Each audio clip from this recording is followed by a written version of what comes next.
College में गर्मियों की छुट्टियां होने पर राधिका और रोहन अपने दोस्त मनोज और शिल्पा के साथ परिवार के पुराने फार्म हाउस पर घूमने जाने का प्लान बनाते हैं।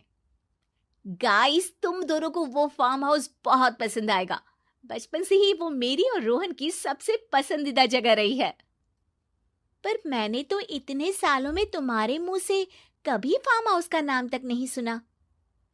बचपन में फार्म हाउस जाते थे, लेकिन फिर अचानक सबने वहां जाना बंद कर दिया और वजह कभी किसी ने बताई नहीं। पर अब हम चारों मिलकर वहां धमाल करेंगे। इसी तरह बातें करते कुछ घंटों का सफर तय कर चारों शहर से दूर ऊंची पहाड़ी पर बने राधिका और रोहन के फैमिली फार्म हाउस पर पहुंच जाते हैं। वाह यार, ये तो बड़ा ही सुंदर है। पूरा घूमोगे तो और अच्छा लगेगा, लेकिन उससे पहले सब फ्रेशन अप हो जाओ, फिर साइट सीइंग के लिए जाएंगे। राधिका और रोहन अपने अपने कमरे में चले जाते हैं, लेकिन मनोज और शिल्पा घर में घूमने लगते हैं, जहां शिल्पा की टक्कर हॉल के बीचों बीच रखी एक पुरानी लकड़ी की कुर्सी से होती है। आह, लग गई रे माता, इस कुर्सी को बीच में किसने रखा हुआ है? अरे तेरे स्वागत के लिए भूत ने रखा होगा। ओए, तुझे बात हंसी आ रही है? जब खुद टकराएगा तो पता चलेगा। हाँ हाँ ठीक है, पर अभी तो इसे साइड में रख दे। शिल्पा कुर्सी को एक कोने में रख देती है और वो दोनों भी अपने कमरे में चले जाते हैं, जिसकी थोड़ी देर बाद चारों बाहर घूमने निकल जाते हैं। इसी तरह रात हो जाती है। फार्म हाउस में वापस आकर वे लोग सीधा सोने चले जाते हैं। आधी रात को मनोज की नींद खुलती है। बड़ी तेज प्यास लगी है, पानी साथ लेकर सोना चाहिए था। हाँ, अब रसोई तक जाना पड़ेगा। मनोज आंखें मलते हुए कमरे से हॉल में आता है और अचानक रास्ते में रखी कुर्सी से टकराकर जमीन पर गिर जाता है। अरे मर गया रे दादा। शिल्पा सही बोल रही थी, बड़ी तेज लगती है ये कुर्सी तो, पर इसे दोबारा बीच में किसने रखा?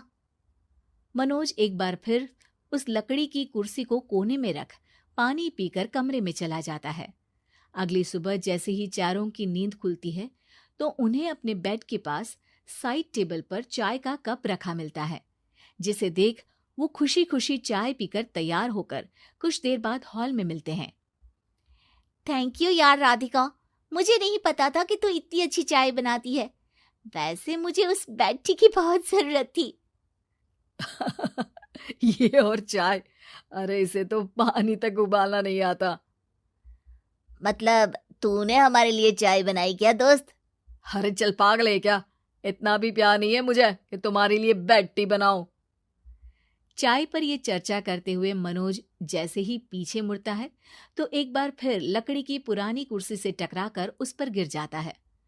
हाय रब्बा, अरे चाय छोड़ो, पहले ये बताओ कि इसे बार बार बीच में कौन रखता है? कल रात ही मैंने इसे साइड किया था। तुम पहले ये बताओ कि चाय किसने बनाई थी? सबकी बातों को कुछ देर ध्यान से सुनने के बाद राधिका हैरानी से कुर्सी की तरफ देखने लगती है। भूत दीदी। राधिका की बात सुन आपस में झगड़ रहे सारे दोस्त शांत हो जाते हैं। क्या बोला अभी तूने? अरे पर अब वो यहाँ कैसे हो सकती हैं? क्यों नहीं हो सकती? हमने यहाँ आना छोड़ा था, पर उन्होंने तो घर नहीं छोड़ा ना। और याद करो, ऐसे बेड के पास कप रखना और कुर्सी को कमरे के बीच में रखना, ये सब वही तो करती थी। ये तुम दोनों किसकी बात कर रहे हो? अरे जो भी हो, कुछ अच्छा तो बिल्कुल नहीं लगता। अब देखो, डरने की कोई जरूरत नहीं है। वो सालों से इस घर में रहने वाली भूत दीदी है। वो बचपन से ही हमारे यहाँ आने पर एक बड़ी बहन की तरह हम दोनों का ख्याल रखती हैं। ओए, पगला गया है क्या? शिल्पा, मुझे यहाँ नहीं रहना, तू भी मेरे साथ ही चल। ये दोनों तो पागल हो गए हैं। जहां मनोज डर से वापस जाने की बात कर रहा होता है, वहीं शिल्पा अपने फोन में बिजी होती है। क्या तुम्हें यहाँ की सिचुएशन समझ में नहीं आ रही जो फोन में लगी हो? जिसे जो करना है करो, मैं तो जा रहा हूँ।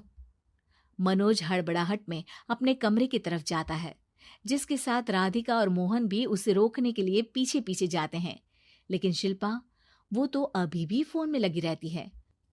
कुछ देर बाद जब वो तीनों दोबारा हॉल में वापस आते हैं तो शिल्पा को सबके पैक्ड बैग्स के साथ देखकर हैरान रह जाते हैं।